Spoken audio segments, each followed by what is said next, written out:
Oh et moussaillon, c'est le capitaine Yellow qui vous parle.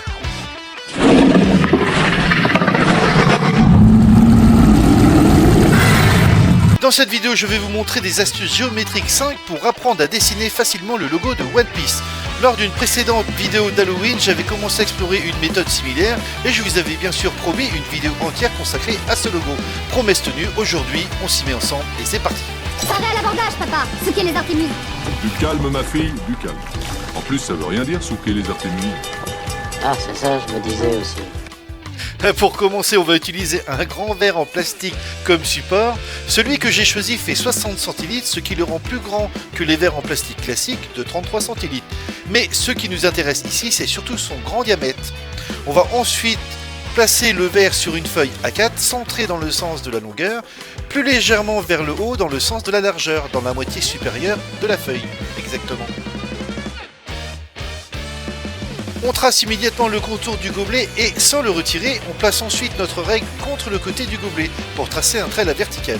Il s'agit d'un trait de construction important pour la suite. On répète la même opération de l'autre côté. Ces traits vont nous permettre de définir un axe central précis, utile pour la suite de notre dessin.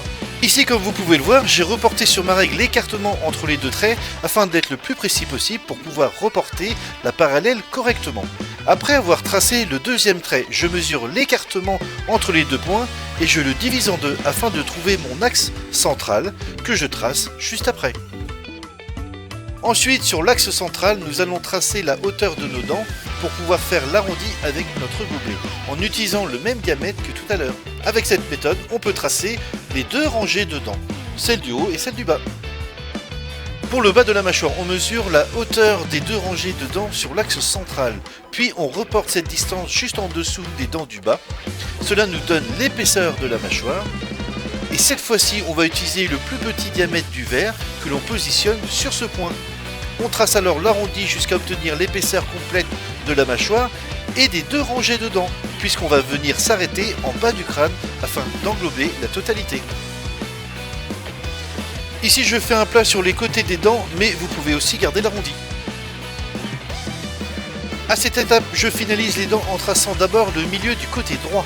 Je repère ensuite cette mesure sur le côté gauche avec une base de ligne horizontale en prenant un repère sur ma règle.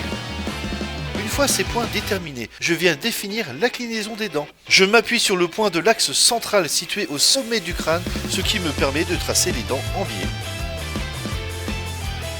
Pour définir le chapeau, je pars du point de repère de l'axe central qu'on avait tracé sur ma règle. Je l'utilise afin de positionner le milieu du crâne et je trace ensuite une ligne horizontale pour définir le dessous du chapeau, puis j'ajoute un trait au-dessus pour donner de l'épaisseur au bord du chapeau, en le laissant dépasser volontairement. Ici, pour les yeux, j'utilise l'intérieur d'un rouleau de téflon, c'est ce qu'on utilise en plomberie. On peut aussi utiliser d'autres objets du quotidien, comme un bouchon de bouteille, un rouleau de scotch, un bouchon de tube de colle ou une fiole de parfum. L'important est de choisir un diamètre cohérent avec la taille du crâne, en veillant à laisser suffisamment de place pour le nez, mais aussi de l'espace sur les côtés. Il ne faut surtout pas que les yeux touchent ni le chapeau ni le bord du crâne. L'idéal est que l'espace entre le chapeau et l'œil, et entre l'œil et le bord du crâne, soit identique. Cela crée un rappel visuel avec des espaces réguliers et rend le dessin plus propre et plus professionnel. Le nez, quant à lui, est simplement un cercle dont le diamètre peut varier selon votre choix. D'ailleurs, selon les versions du logo One Piece, les proportions des yeux et du nez changent au fil du temps, donc il n'y a pas d'erreur à ce niveau-là. Je dessine le bandeau rouge du chapeau rapidement. Je place ensuite un point central sur la hauteur totale du crâne qui se situe entre le haut du chapeau et le bas de la mâchoire. Dans mon cas, ce point tombe exactement sur l'axe horizontal passant par le milieu des yeux.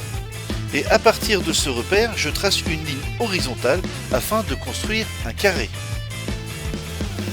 La largeur du crâne étant déjà reportée sur ma règle avec le point central, il suffit de marquer les repères pour tracer notre carré. On peut alors tracer les diagonales de ce carré qui serviront de base pour dessiner les os situés derrière ce crâne.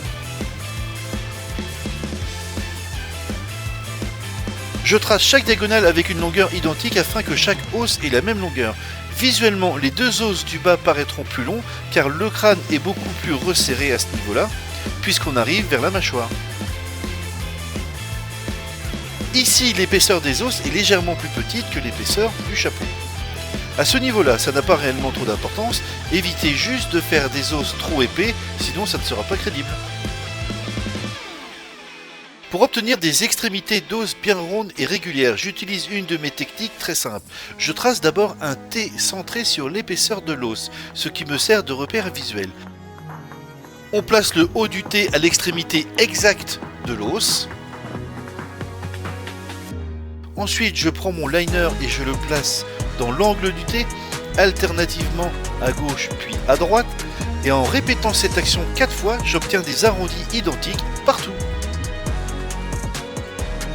Pour l'ancrage, on réutilise l'ensemble des supports employés depuis le début afin d'obtenir des traits nets et réguliers sur notre logo One Piece. Pendant l'étape de l'ancrage, on apporte seulement quelques ajustements, on arrondit légèrement le bord du chapeau de chaque côté et on adoucit les dents pour leur donner plus de vie. Tout le reste du tracé se fait avec les mêmes supports et la règle.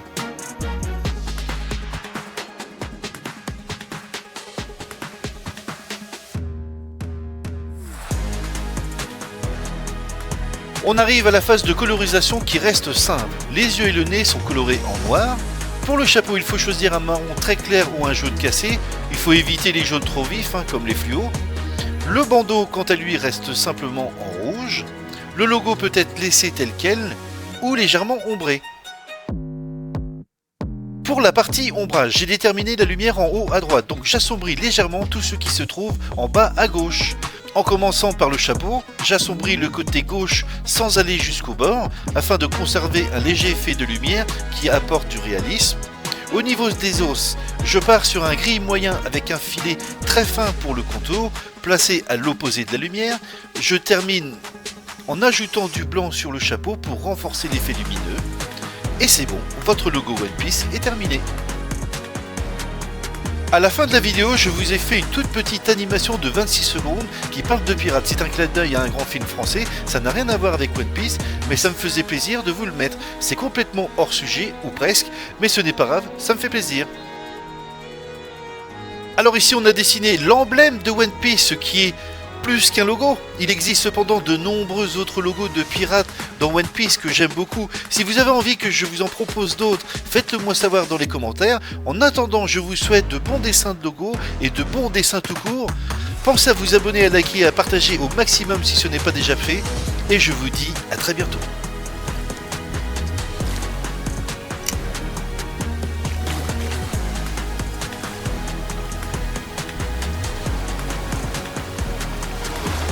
Qu'est-ce que c'est? Oh, des pirates! Paré à l'abordage, papa. Souquez les Artémises. Du calme, ma fille, du calme. En plus, ça veut rien dire, souquer les Artémises. Ah, c'est ça, je me disais aussi.